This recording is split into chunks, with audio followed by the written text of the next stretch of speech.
Thursday morning, February 7, 2008, 5:15 a.m. 6-year-old Emma Brennan woke screaming. "Daddy, don't go to work today. I saw fire everywhere. You were trapped and couldn't get out." Tears streamed down her face.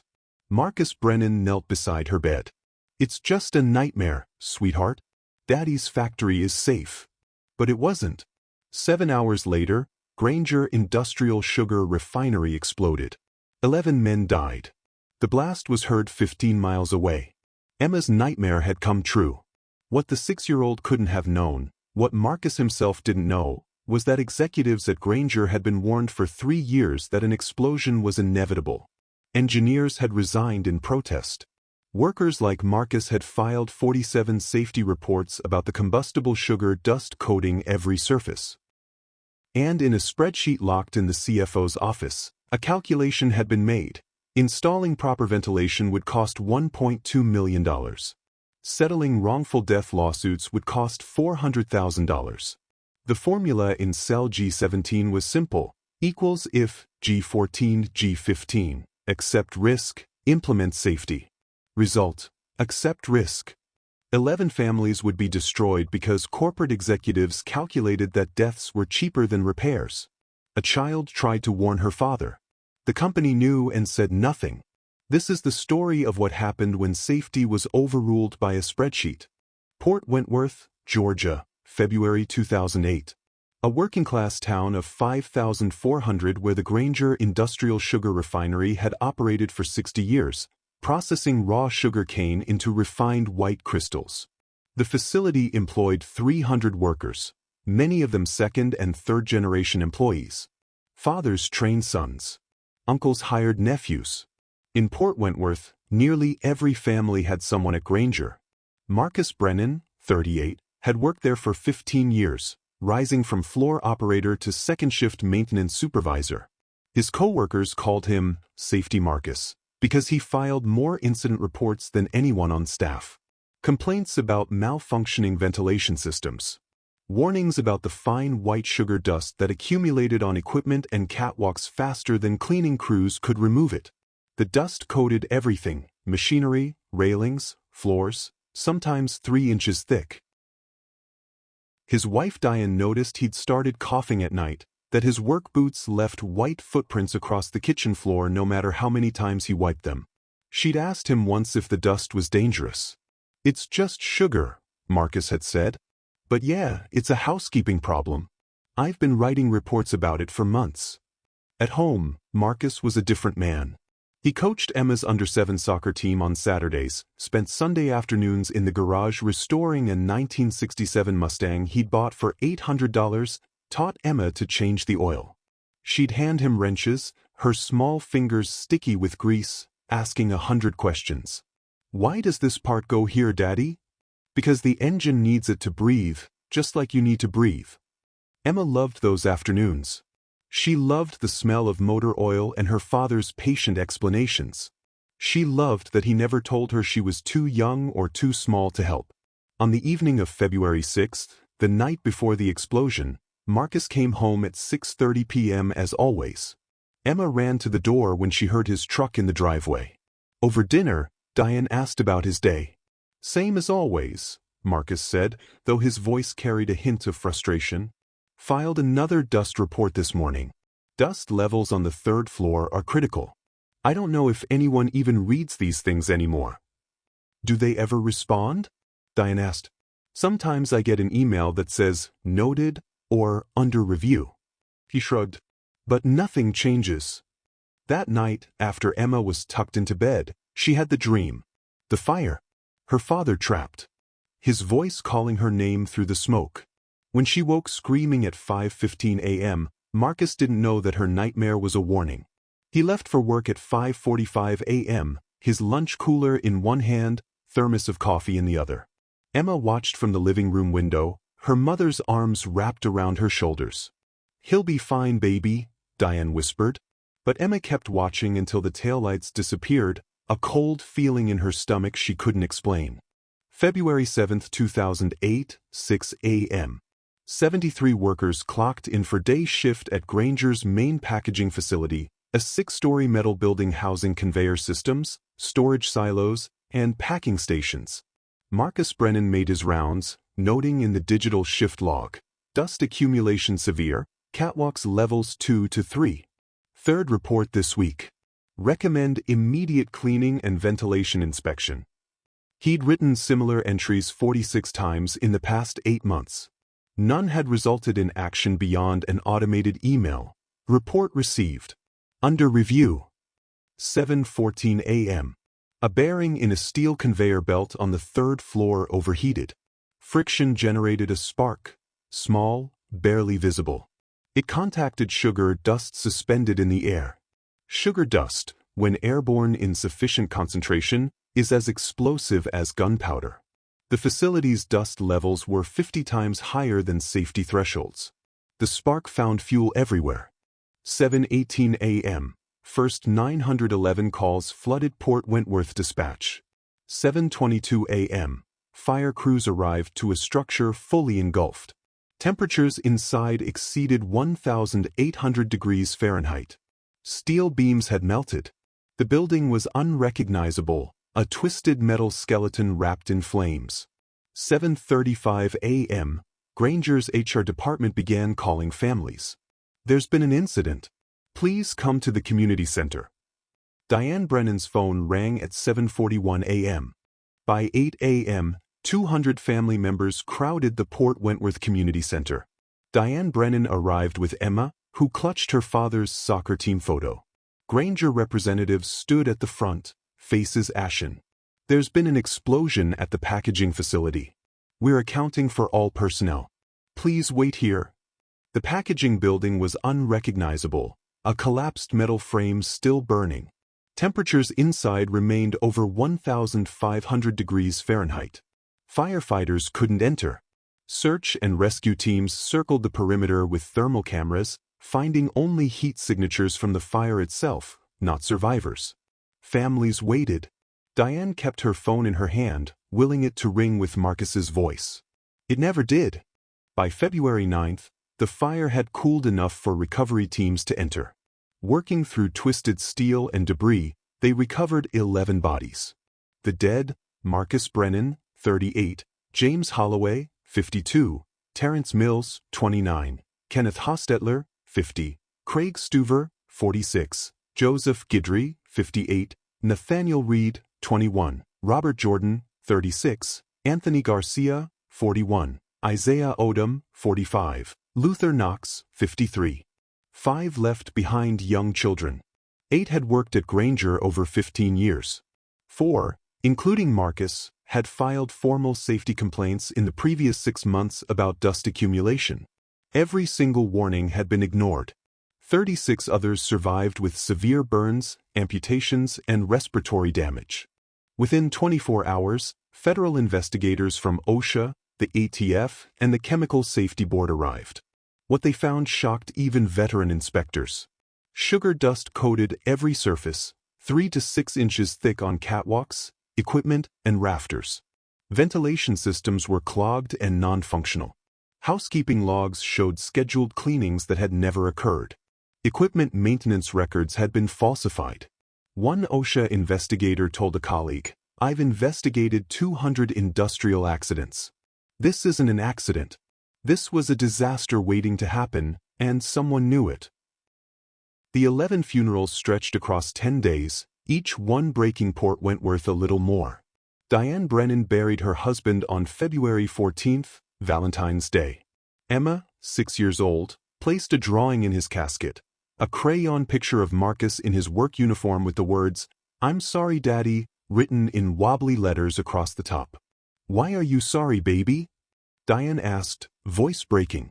"I told him about the fire. He didn't listen." Emma's face crumpled. "Why didn't he stay home?" Diane had no answer. The question would echo through their house for years. A child's guilt for a warning no one believed, for a premonition that came true. 3 weeks after the explosion, 7 widows gathered in Diane Brennan's living room. Among them, Sheila Hostetler, whose husband Kenneth had worked at Granger for 22 years. Patricia Mills, whose son Terrence was only 29. Carmen Garcia, left with 4 children under 12. Our husbands complained about that dust for years, Sheila said quietly. Kenneth told me the ventilation hadn't worked properly since 2005. He filed reports. They did nothing. Diane pulled out a folder. Inside, copies of Marcus's 47 safety reports, each one stamped received, but never addressed. They knew, Diane said. Someone at that company knew this could happen. The women looked at each other, grief hardening into something else. Determination. They called Attorney Mitchell Crane the next morning. For 8 months, Granger Industries fought every information request like a war. The company hired Davidson and Cross, a white shoe Atlanta law firm charging $950 an hour.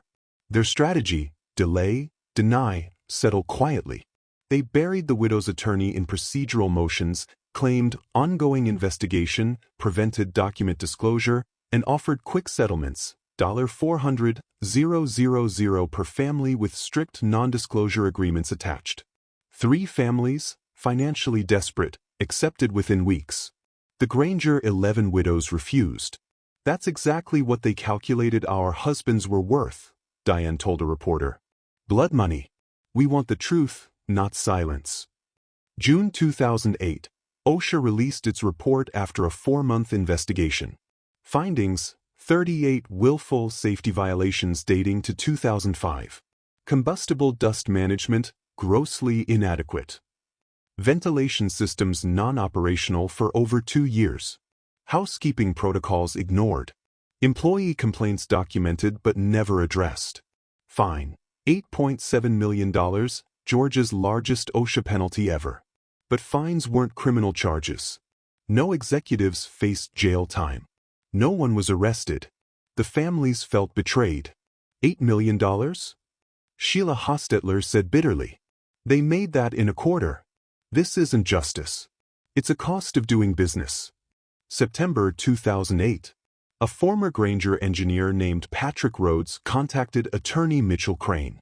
Rhodes had resigned in July 2007, 6 months before the explosion.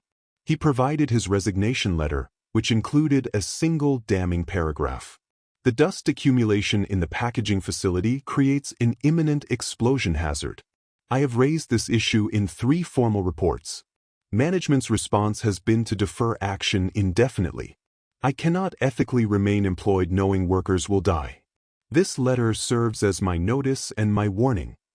Management's written response, attached. Your resignation is accepted. We appreciate your service. They'd been warned explicitly. They'd chosen to do nothing. Attorney Crane immediately forwarded the letter to federal prosecutors. Patrick Rhodes' resignation letter changed everything. Federal prosecutors step in. March 2009, 13 months after the explosion, the U.S. Attorney's Office for the Southern District of Georgia opened a criminal investigation. Lead prosecutor Angela Morrison, 41, had spent 15 years pursuing corporate crime. She'd seen companies pay fines and move on. This time felt different. 11 men died in a preventable disaster, she told her team. Someone made the decision to let this happen. We're going to prove it.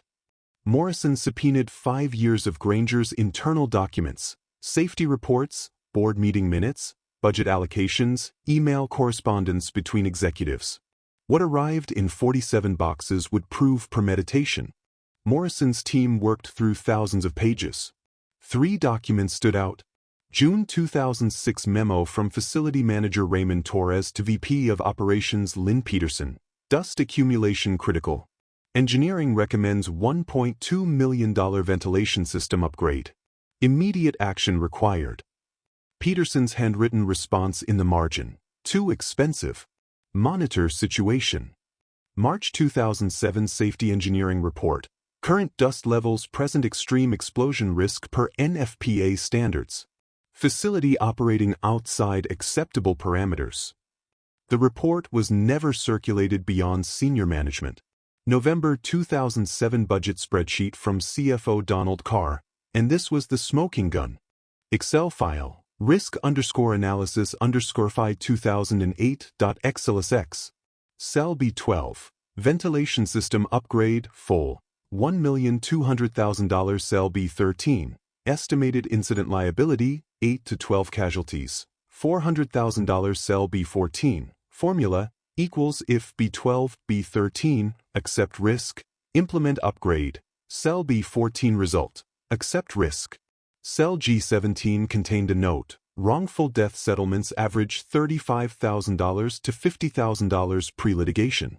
Insurance covers $250,000 aggregate. Financially preferable to defer capital expenditure.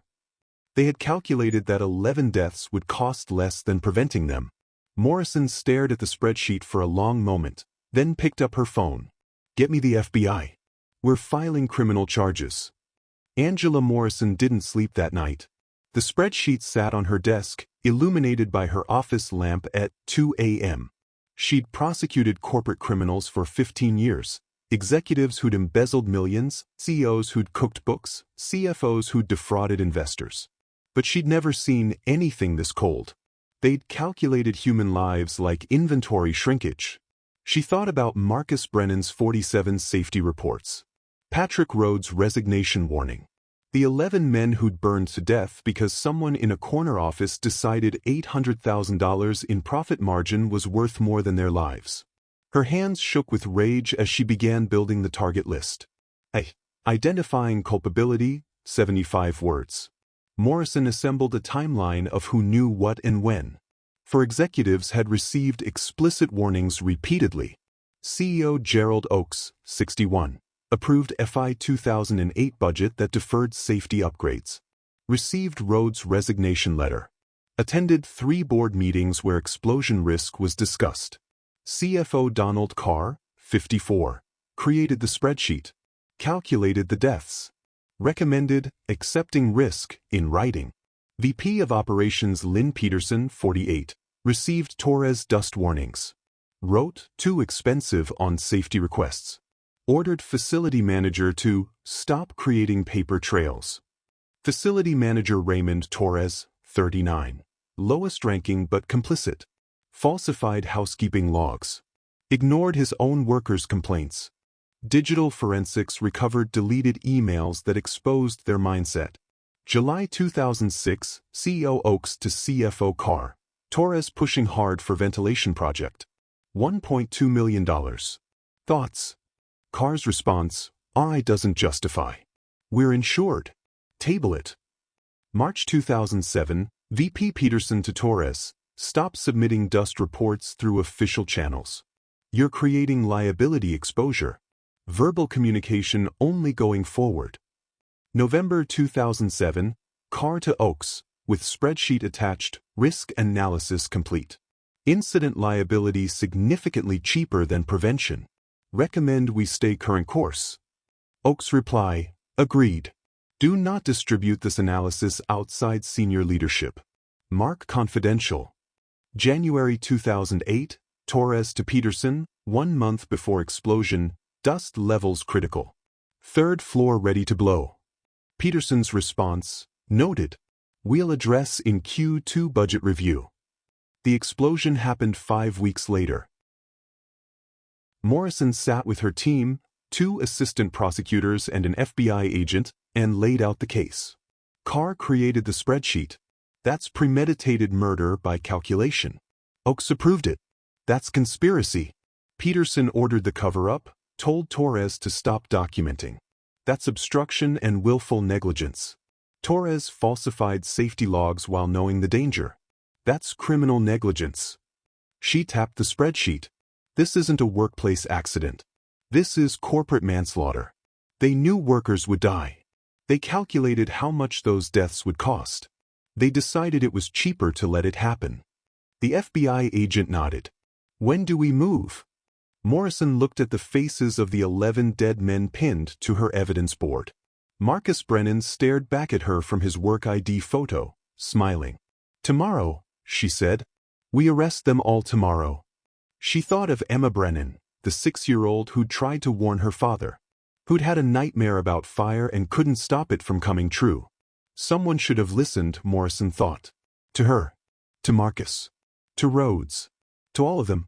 She'd make sure a jury listened now.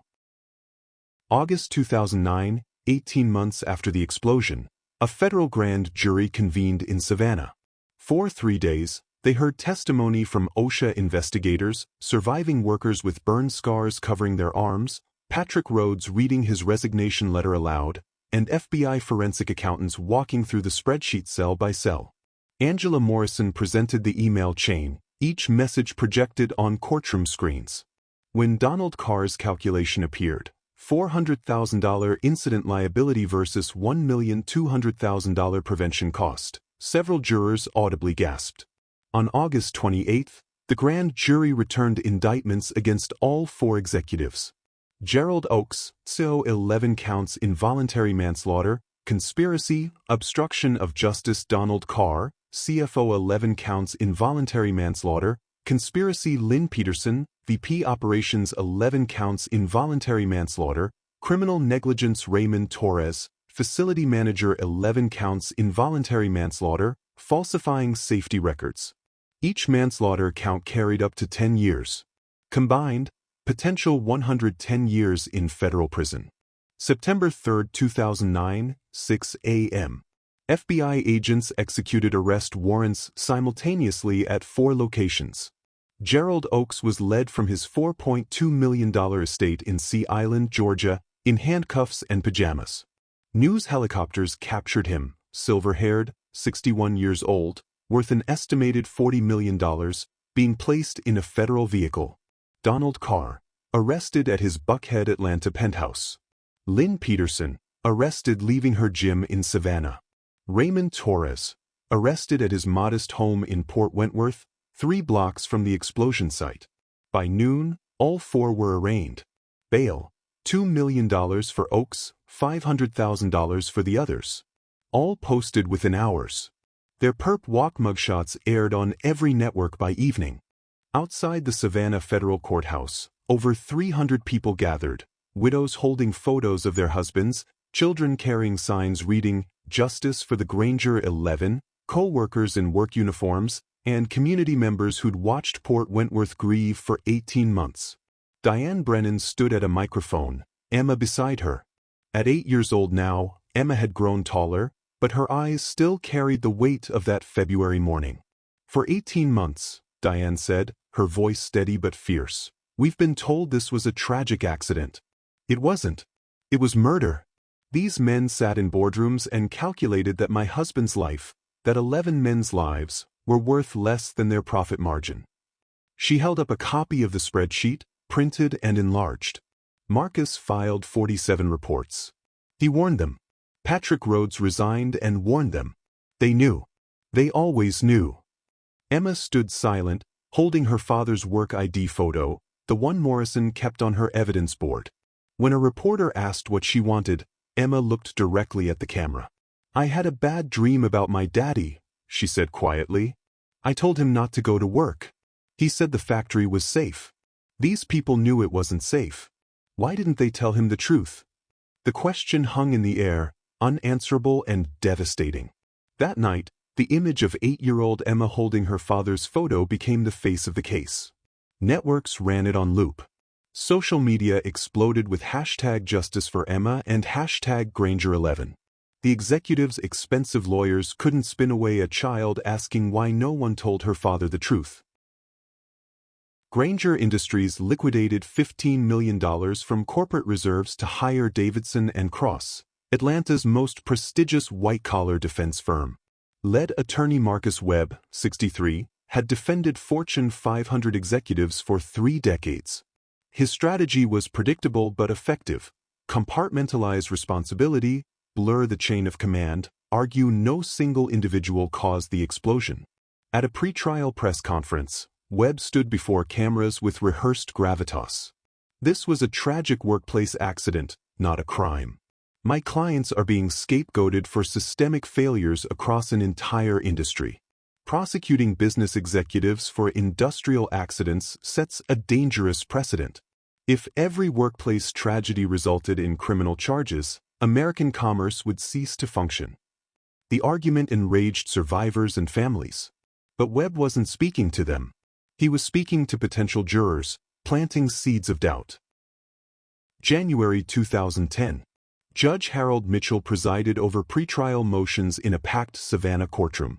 The defense filed 17 motions to exclude evidence. The most critical, suppress the spreadsheet.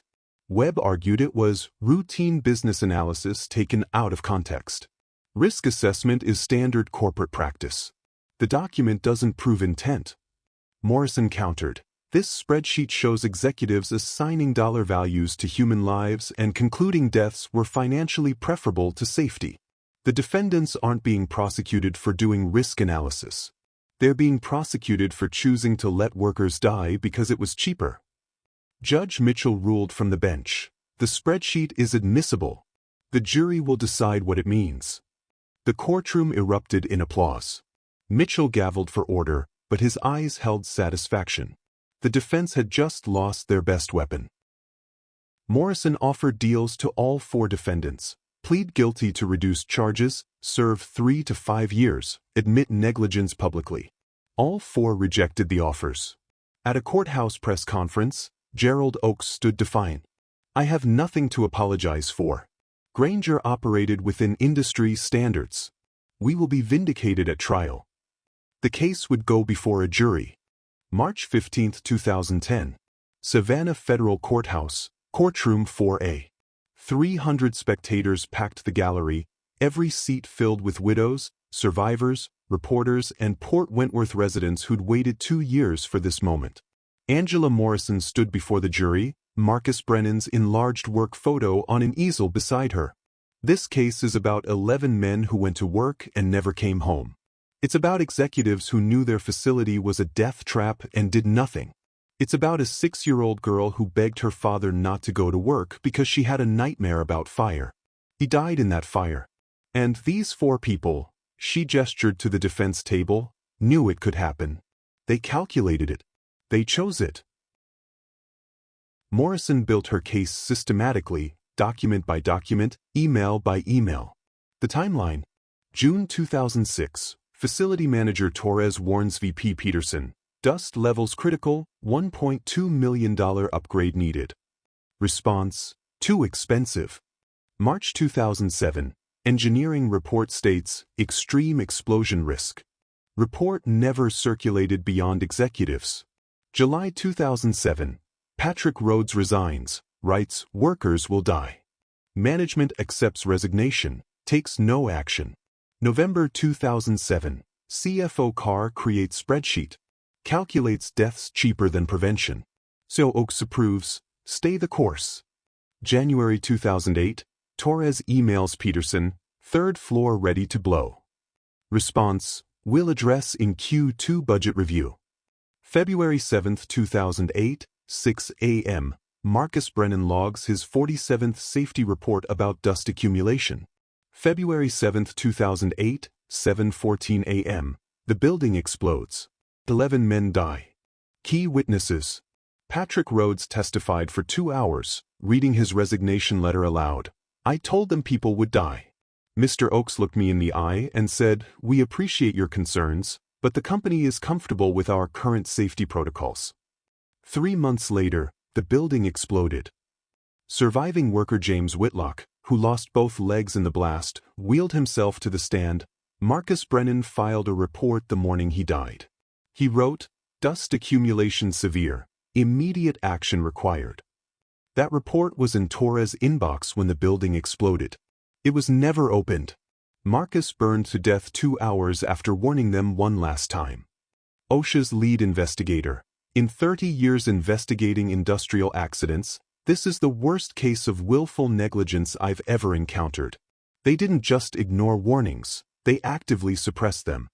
Forensic accountant walked the jury through the spreadsheet, cell by cell. They calculated that settling 11 wrongful death lawsuits would cost $400,000 to $600,000. Installing proper ventilation, $1.2 million. The formula is right here. Accept risk. They chose the deaths. Defense attorney Webb argued facility manager Torres bore sole responsibility for daily safety, that executives relied on his reports, that combustible dust was an industry-wide problem, that there was no intent to harm. The jury's faces showed skepticism throughout. Several jurors took notes when witnesses mentioned Marcus's 47 ignored reports. Webb rested after 2 days. Morrison called Diane Brennan as her final witness. The morning my husband died, our 6-year-old daughter begged him not to go to work. She'd had a nightmare about fire. Marcus hugged her and said, "Daddy's factory is safe." That's what he believed. These men knew it was a lie. Emma, now 8, watched from the gallery, holding her grandmother's hand. Enjoying the story? Remember to like, subscribe, and leave your thoughts in the comments section. March 30, 2010. After 4 days of deliberation, the jury returned. Guilty. All 4 defendants. All 11 counts of involuntary manslaughter. The courtroom exploded. Diane collapsed sobbing into her sister's arms. Emma buried her face in her grandmother's shoulder. Gerald Oakes stared straight ahead, jaw clenched. Donald Carr dropped his head into his hands. Lynn Peterson wept silently. Raymond Torres closed his eyes. Judge Mitchell gavelled for order, his voice cutting through the chaos. Sentencing is scheduled for May 15th. The defendants will remain free on bail until that time. This court is adjourned. As bailiffs cleared the courtroom, Morrison caught Diane's eye across the crowded aisle. No words passed between them. Just a single nod. It wasn't closure. 11 men were still dead. Emma would still grow up without her father. But it was justice. May 15, 2010. Judge Harold Mitchell's courtroom fell silent as he delivered sentences that would reverberate through corporate America. You had 23 separate warnings over 3 years. Engineers resigned. Workers filed 47 safety reports. A 6-year-old child had a nightmare and begged her father not to go to work. Every single warning was ignored because you valued profit over human life. Gerald Oakes, so 20 years federal prison, no parole. Donald Carr, CFO 18 years federal prison, no parole. Lynn Peterson, VP Operations 15 years federal prison, no parole. Raymond Torres, Facility Manager 12 years federal prison, no parole. These sentences, Mitchell continued, his voice hard, reflect the severity of your crimes and serve as notice to every corporate executive in America. You cannot kill workers for profit and call it business. All 4 were remanded into custody immediately. No more bail. No more freedom. As marshals led them away in handcuffs, Diane Brennan stood in the gallery holding Emma's hand. They watched in silence until the defendants disappeared through the side door. "Is it over, Mama?" Emma asked quietly. Diane knelt down to her 8-year-old daughter's level. "The trial is over, baby. But Daddy's still gone." Emma nodded, understanding more than any child should have to. Diane Brennan used her wrongful death settlement and survivor donations to establish the Marcus Brennan Worker Safety Foundation in 2011. The nonprofit advocates for stricter industrial safety laws, trains workers to recognize hazardous conditions, and provides legal support to families fighting corporate negligence. She speaks at OSHA conferences nationwide, always carrying Marcus's work ID and a copy of his 47 safety reports. Emma Brennan, now 24, graduated from Georgia Tech in 2022 with a degree in occupational safety engineering. "I'm finishing what my dad started," she told a reporter on graduation day. "He tried to keep people safe. They wouldn't listen. Now I make sure companies have to listen." She works as a safety inspector, shutting down facilities that operate the way Granger once did. Granger Industries declared bankruptcy in 2011, unable to survive $94 million in wrongful death judgments, OSHA fines, and the evaporation of investor confidence. The Port Wentworth facility was demolished in 2012. The site is now Marcus Brennan Memorial Park. 11 oak trees stand in a circle, one for each victim. A granite monument lists their names beneath an inscription. They went to work. They never came home. Their deaths were preventable. Their memory demands change. The Granger case set precedent. United States versus Oakes established that corporate executives can face criminal prosecution for workplace deaths when they knowingly ignore safety risks. Since 2010, 47 similar prosecutions have occurred nationwide, with 31 convictions. OSHA regulations on combustible dust were overhauled in 2011. The new standards, informally called Marcus's Law by safety advocates, require quarterly inspections, mandatory ventilation systems, and criminal referrals for willful violations. Independent safety analysts estimate the regulations have prevented 63 potential explosions at sugar refineries, grain facilities, and manufacturing plants since implementation. 63 workplaces that would have become disasters. Hundreds of workers who went home to their families because Marcus Brennan filed 47 reports that finally, after his death, someone heard. Every February 7th, Diane and Emma visit Marcus Brennan Memorial Park. This year, 2024, 16 years after the explosion, Emma brings someone new, her 3-year-old daughter, Lily. The little girl runs between the oak trees, laughing, unaware of the weight this place holds.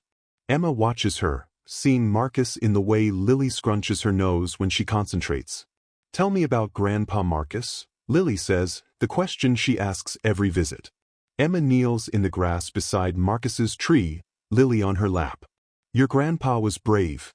He saw something wrong and he spoke up even when nobody wanted to listen. He wrote reports and told his bosses the factory wasn't safe. They didn't fix it. But because of what happened to him, we made new rules. Now other grandpas get to come home to their families." "Because of him?" Lily asks. "Because of him," Emma confirms, her voice catching. Diane places a hand on her daughter's shoulder, the 3 generations connected by loss and purpose. Lily places a small bouquet of wildflowers at the base of the tree, a ritual she's learning without understanding why. As they walk back to the car, Lily between them holding both their hands, Emma thinks about that morning 16 years ago. The nightmare. Her desperate plea.